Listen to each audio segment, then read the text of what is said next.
Welcome back. It is Wednesday. That means our plant and garden expert, Craig Hignight, is joining us in the studio, taking your questions at home. So good morning, Craig. Good to see you. Good morning. Let's start with Paul. When can I apply weed and feed fertilizer to my yard?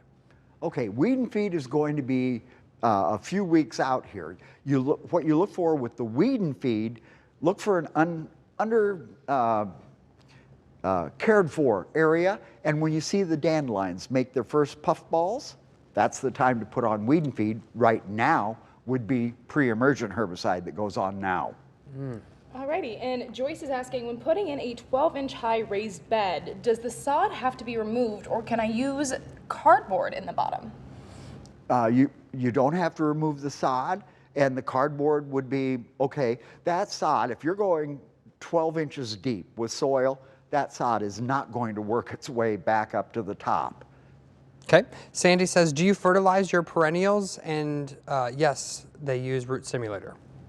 Well, if on young perennials, the first couple of years, yes, we'll go ahead and use the root stimulator, but even well-established perennials, you should be out this time of the year when you're cleaning up the bed, putting on a dose of organic fertilizer, a long, slow feed to get the bed through the entire season. Gotcha. And Sebastian asks, can you tell me what to feed my raspberry bushes and when to feed them to ensure a good crop? Never fed them before, but any advice would be helpful. Well, you would use something like Berrytone, which is an organic fertilizer, and you would apply it now while you're out there taking out last year's spent canes. And the most important thing is keep the weeds and grass out of the bed. They don't need competition for the food and water that you're going to give them. For people like me who bought new raspberry and blackberry bushes, any tips for that? Well, I didn't plant them yet, so. Well, the root stimulator, of course, work in a small amount of organic matter, compost, peat moss, something like that, and make sure that you get them planted at the proper level. You should be able to see a line on the stem where soil down, stem up.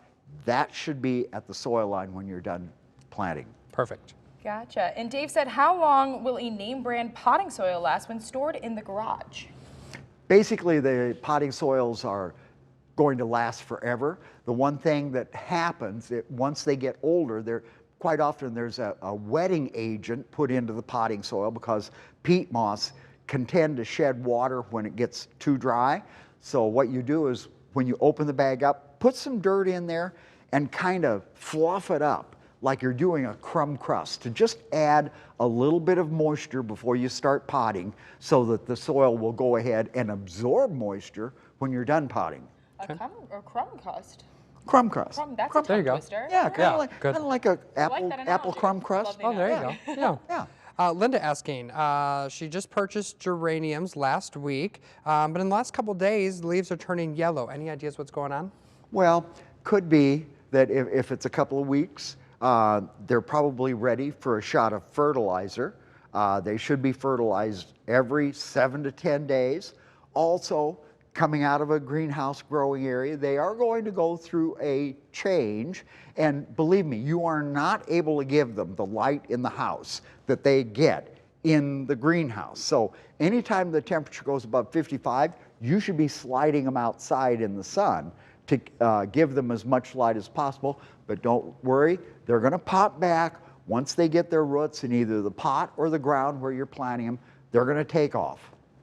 Great. And Paul asks, boxwood velvets appear to be dying. Some have dried leaves, others have white fungus on them. Any suggestions? What was the plant? It was a boxwood velvet. Wow. Okay, if you've got some powdery mildew starting up, you need to be in there with a fungicide like Daconil or Funginil. I'd give them a spray. Also, this is the time of the year to do just a little haircut on them to go ahead and make them branch out better. And again, don't forget that spring fertilizer when they start to put on new growth. Okay. And Chad asking, how do you get rid of moles in a yard? Moles. Well, you can either get a mother cat with kittens. You know, that's kind of extreme. You can try a trap.